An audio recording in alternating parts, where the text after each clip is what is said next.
video बन रही है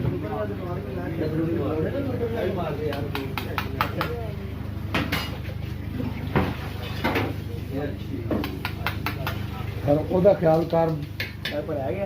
नहीं और आप बेच वाड़ो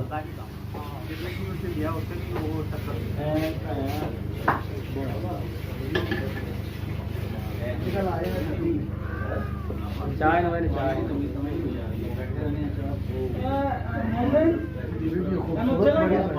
खूबसूरत भी बेच